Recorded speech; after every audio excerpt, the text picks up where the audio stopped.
subscriber masa chu ka hol do thailo kan vat do thailo to he kan mo cái kipa e montena sopi una na te holoi la pai te ho zo se chilaya he subscriber wa kha ve hin ve nge ve o te na koi in sub aina bol ham kipa be se zinge bandai cha kan to le o chilaya na me no om so ke jin ka kipa mo nge te he chilaya o kipa dan he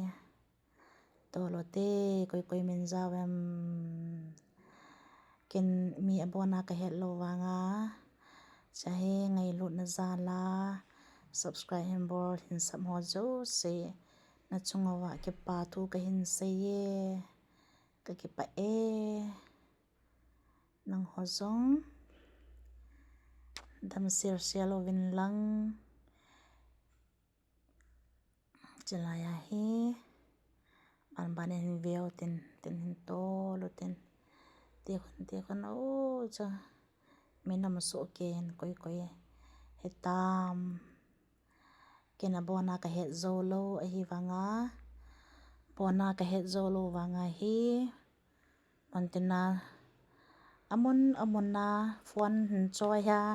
ngai lut na nei ta subscribe bol ho zo se che ka ke pa mo oi atame mi adinga tam lo wa ken tam ka sa mo tam mo ta na atam mama zinge ka ke pa be se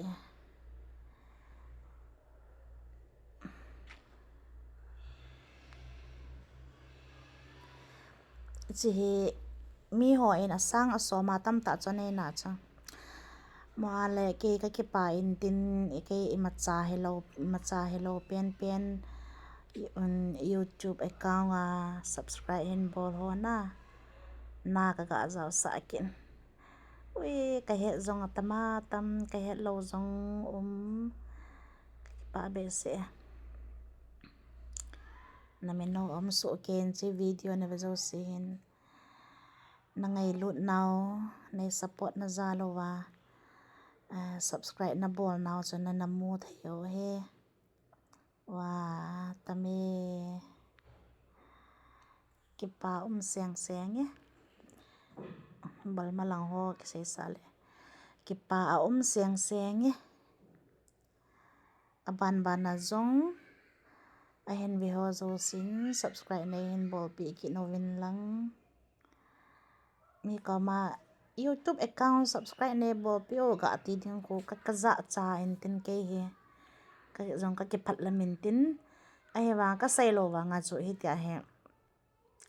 ahen bol ho zo se jong ke pa dan he ami chang chin ke he zo hi jong le na ke he zo hi jong le ham ke pa ma cho as ko yong ya wa cho hanin ti ha he no turu lo wa cho koi ma cha ho ni yong ke lo wa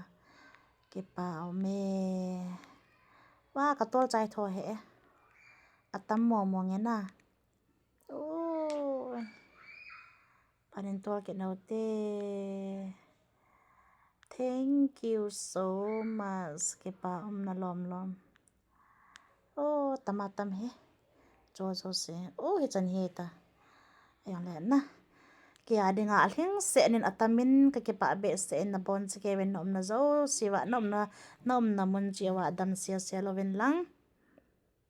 na chunga wa subscriber ho zo si chunga ke pa thu ka hin se ye pathin na bo hen nang ho long aban na zong thilpha cha ko na he sum in mo thewa cha ko na he siki na in mo thewa re masanga ibor zom ho chu ibor ki ding o hi in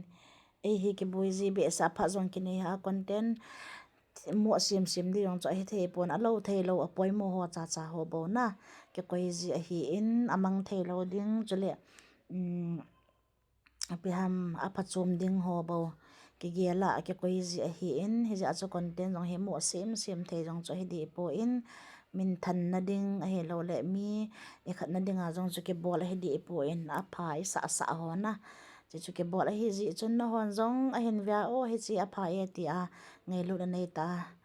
sab na hin bol na chung chu no wa abana ho in dòng na hin bol kit diu i hin bol kit diu a he ti chu kahin se hi in subscriber ho zo se chunga ke pa thu kahin se ye chan chu hi te o